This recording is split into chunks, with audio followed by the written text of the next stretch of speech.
The success of your gym is often going to come down to the quality of your community.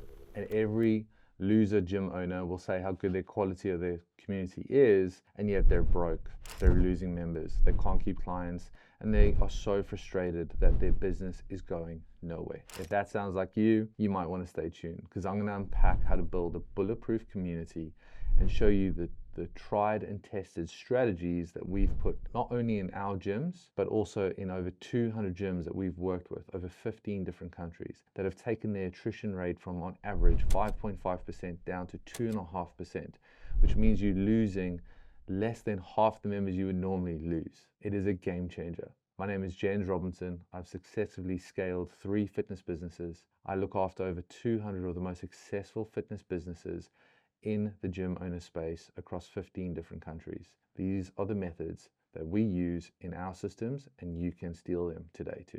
Let's go. As we look at these 2 circles, one of the things you need to recognize is kind of what you see and what you don't see, okay? So what you see is like your OGs, okay?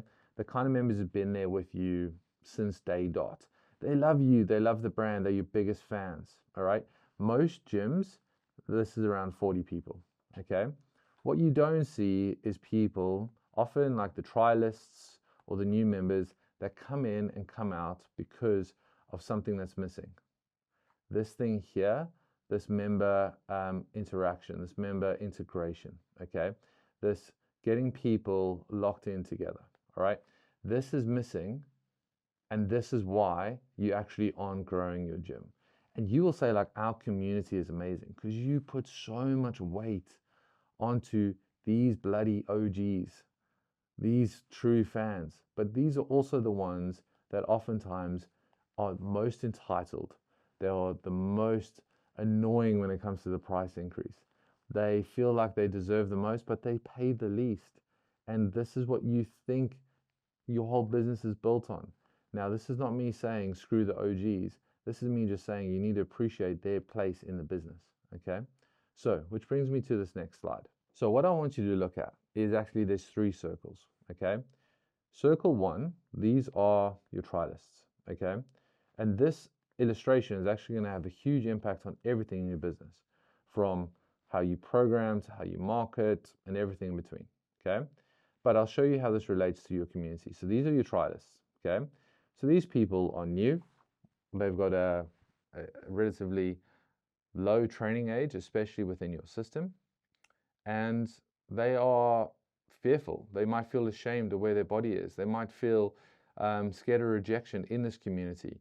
They might feel ashamed on how out of shape they are and embarrassed that they now need to go and get into shape. And when they come into your gym and you've got this clique of OGs and they don't embody them, they don't embrace them, they don't integrate them, it's quite a daunting place. So these are the OGs. These are the OGs. These are the OGs that like they have a sense of entitlement within your business, okay? And their entitlement can either be toxic or positive based on what kind of culture you have within the business. And then fundamentally, this big circle is your members sitting anywhere between 3 months and 2 years. So they haven't really become an OG yet. They're just like there and thereabouts, okay? Now watch here. This is where it gets really bloody exciting. The OGs, they have their place in the business. That's them, okay? They have their place, and now depending on what you do with these guys and how you challenge them on their behaviors will have a huge impact on the culture within the business. And then, of course, you've got these trialists that are trying to integrate into both the yellow circle and the green circle. So some of the things that you need to recognize, okay? When it comes to a journey for these trialists, making them feel welcome, telling them where to go, how to show up within your business, what they can expect, all that kind of stuff is vital. But many gym owners overpromise and underdeliver. What's a really good system is try get a buddy system from your clients who are OGs to be like, create connections between like Sarah and Mandy.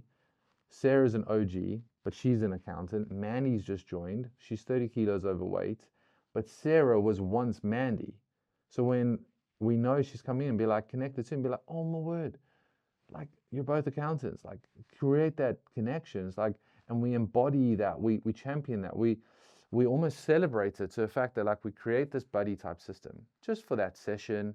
They become more familiar, then they'll be like, hey, you're going to come in tomorrow, and it starts to create this culture within your WhatsApp group, within your community group, Facebook group, whatever. A great thing to do is like, hey guys, just a big shout out to Sarah, who really welcomed Mandy into the gym today. Those kind of behaviors are incredible. That's what makes this gym so special. Our community is sick. Okay, it's that sort of shit that we need to champion.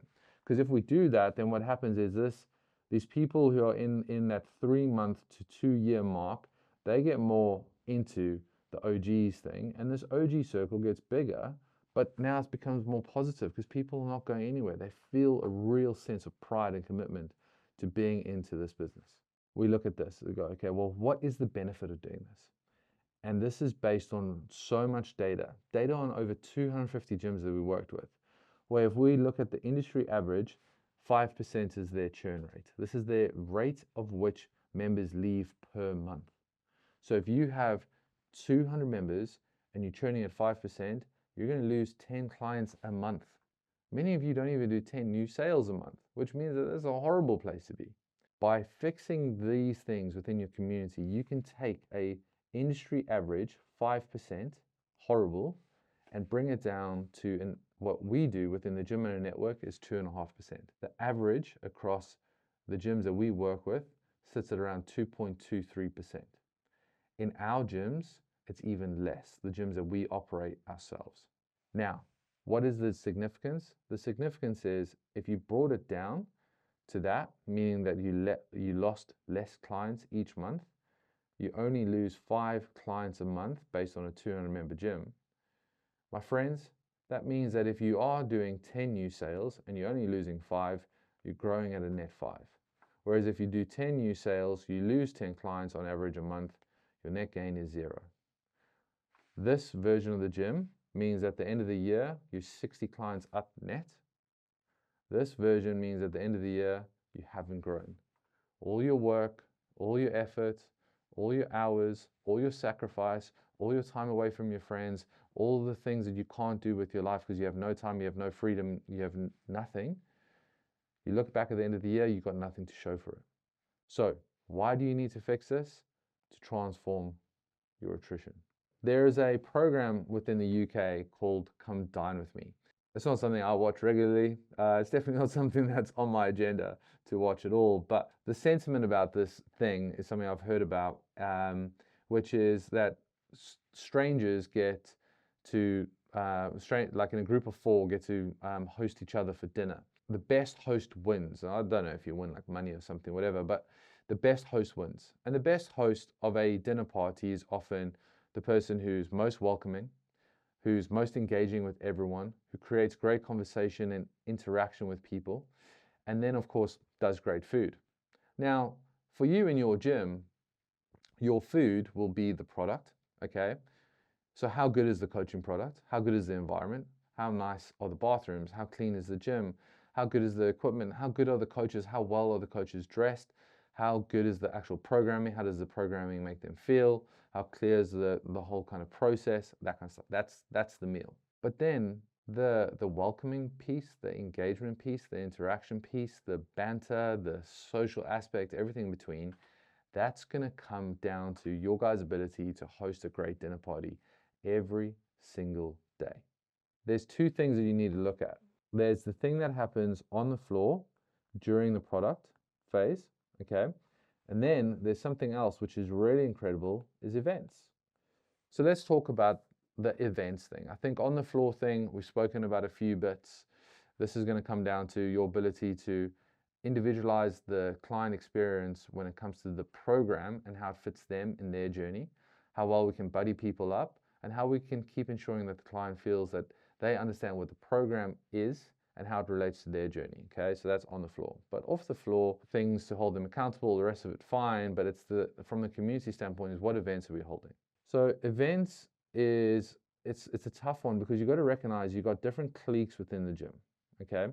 So let's just assume in your gym, you've got a few different cliques. Let's say you've got I mean, we all know this group, the 6 a.m.ers, the high flyers, the high achievers. For these groups of people, they love a game day, all right? Big challenging day, very competitive, very driven. That's a cool event, gets people in, what have you.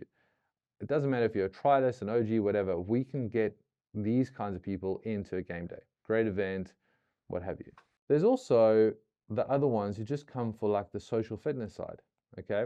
Social fitness, social connection, all that kind of stuff. It's like, well, what is that version, right? Do we have social games? Do we have different things like an obstacle run or a hike and a pub crawl, what have you? Like there's so many things. There's also just the drinkers, the beers, right? The ones who just want to go and hit the beer garden on a Friday night in the summer, right? We know that they love that shit and they train just so they can drink. They train just so that they can eat whatever they want, right? We know those people and we know that we can create a trialist would happily come to that rather than come to this. So maybe let's really make that happen. And of course, you can do things like paddle, but what about the trialist who's really nervous that they can't hit a ball and people are going to laugh at them? What about tempo bowling? How much fun that could be. But whatever it is, whatever you do, one of the things that's most important is really kind of try and force engagement. That's going to come from attendance first and foremost. Are they going to attend? And then how do we engage them? And it goes back down to that come down with me scenario. So in order for the events to be successful, we need to force. We literally need to force people to attend and then force their engagement. So it's your coach's duty to look at their cohort of clients and recognize who are coming to these events and who aren't. What events do we need to host to try and encourage more attendance? And then we need to make sure that we reach out to them and go like, hey, we've got this event. Have you noticed it? We announced it last week via email. Yes, no, maybe. It's like, okay, cool. I'd really love to see you there.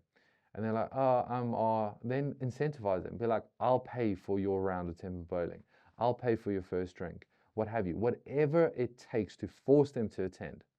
Then it's your coach's duties at these events to make sure that they are present, that they are engaging, interacting, and forcing connection. It is not your coach's duty to get messed up, all right? You want to get the clients drunk if it's at the pub, get them drunk, let them have a good time. You want to keep your mind, your mind about you, so you can you're not doing anything you're going to regret. That's where you can really create the relationships. Okay, the relationships that mean people stick. And that's my final piece. Is like you want to create a culture where people feel, and this is a really important word, safe to be themselves. Safe to connect with people that are going to be similar to them. Many gym owners freak out by the idea of cliques within their gym. You're going to have cliques. That's just normal society. But we know that there's an underpinning within your gym that needs to be back down to your core values. Some of those core values might be reflected in like, no matter what, we're going to put effort into our training and it's going to allow us to live our best life and we value high quality coaching. That might be the similarity of the 200 people within your gym. But the 6 a.m.ers don't necessarily always have to interact with 7 p.m.ers. But we know that we can create different pockets of people who feel safe, who feel like they can be themselves, who feel that they can share effort and hard work on the coaching floor to live their best life. Whether it's the mom club or the runners or the 10K park run runners or those who want to do the fitness comps, they're all little subsections where they can feel more connected. And that's what's going to make people stick. And if we can make people stick, we can keep them for longer than 12 months. What does that do for your business? Not only is the lifetime value of your clients way, way higher, but guess what? The impact that you guys are having as a business is second to none. This is what we do at the Gym Owner Network. We help you build a product that is so community driven that is just all about creating impact. And if you're a gym owner that is actually sick and tired of doing shit wrong, second guessing yourself, trying things and failing, digesting all the free information you can, but you're still not getting a real proven system to transform your business and live a life you feel you deserve, then perhaps it's time you actually take the leap and go pro and join the Gym Owner Network. Peace.